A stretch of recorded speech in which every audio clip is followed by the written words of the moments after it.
इसके अलावा भारत का उद्धार न हुआ था और न आगे होगा। यदि आप लोगों को अच्छा लग रहा है तो ताली बजाइए।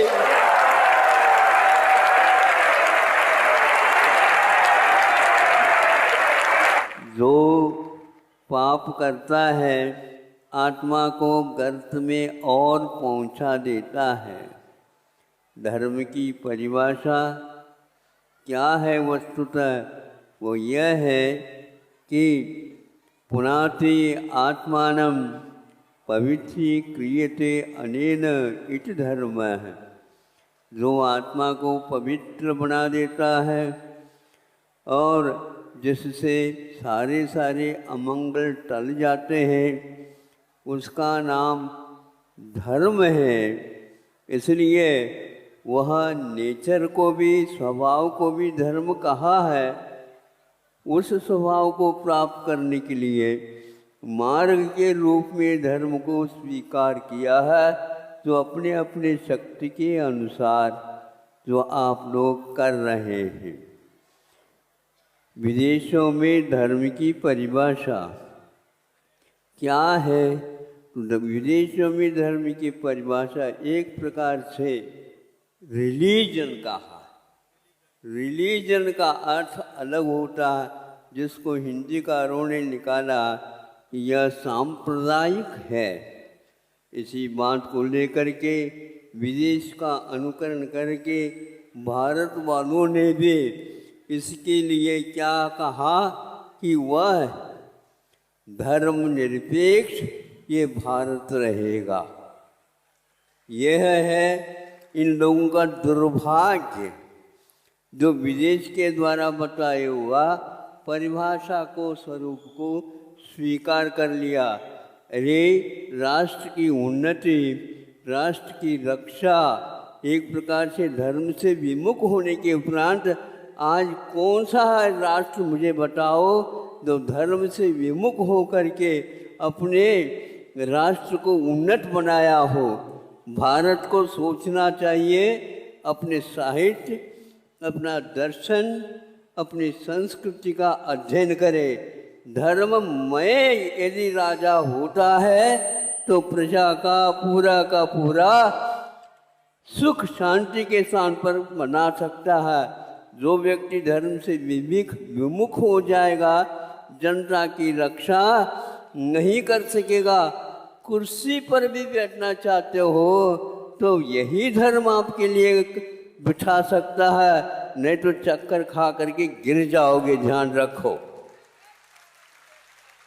यहाँ जब तक तेरा पुण्य का बीता नहीं करार, तब तक तुझको माफ है। चाहे बुरा पाप करो और पार। यह निश्चित है, एक बार घड़ा भर जाएगा तो नामो निशान भी आप मिट जाएगी। इसलिए धर्म क्या है? कोई भी व्यक्ति अनाश्रित है, उसको आश्रय दे करके, उसको अभय का हाथ दिखा करके तुम चिंता मत करो, तुम्हें क्या चाहिए। पूरा मैं धर्म से चल रहा हूँ, लेकिन पूर्व में किए हुए पाप के कारण मैं अपने घर को सही चला नहीं पा रहा हूँ। लेकिन मेरी प्रतिज्ञा है, मैं किसी भी प्रकार से हिंसा की ओर नहीं जाऊंगा। ऐसे जब सामने वाला व्यक्ति कहता है तो श्रीमानों का कर्तव्य होता है उसके लिए यथा योग्य सब दे करके, अपने परिवार के समान समझ करके उसको गले लगा लेना चाहिए। अन्यत्र पैसा खर्च करने की अपेक्षा से परिवार तो धर्म विमुख न हो जाए, शील से विमुख न हो जाए, कर्तव्य से विमुख न हो जाए, अज्ञान की ओर न जाए, उसके लिए परिवार को जो व्यक्ति लाता है उसको हम क्या अधर्म कहेंगे? नहीं कह सकते हैं। इसलिए भारतवासियों को कहना है हमारा यहाँ पर शास्त्रों में लिखा है लोक संग्रह करो, लोक संग्रह नहीं, लोक संग्रह करो। ये लोकतंत्र है और लोकतंत्र में रह करके आप धर्म निरपेक्ष की बात करते हो, ये बिल्कुल गलत है। ये शिक्षा विदेशी शिक्षा का परिणाम है। इसलिए जल्दी जल्दी यदि आप संविधान पुस्तिका बनाते तो उसमें धर्म निरपेक्ष नहीं, धर्म सापेक्ष दयामय धर्म हो, इसके अलावा संसार में कोई धर्म नहीं। जिसको पीड़ा हो रही है, कष्ट हो रही है, उसमें वह तड़प रहा है, उसको देख करके जिस व्यक्ति के आँखों में पानी नहीं आता है, तो यह क्या नारियल के जो आँखें हैं क्या, जिसमें से कुछ भी नहीं निकलता? सोचो, विचार करो।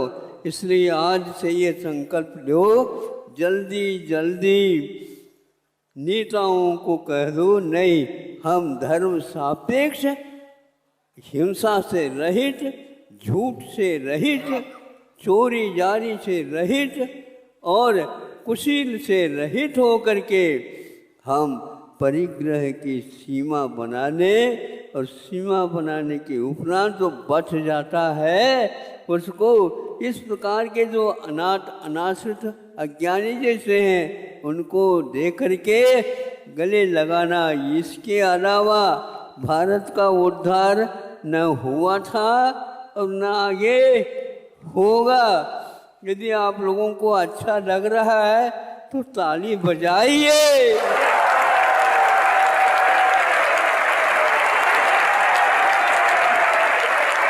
बहुत अच्छा है।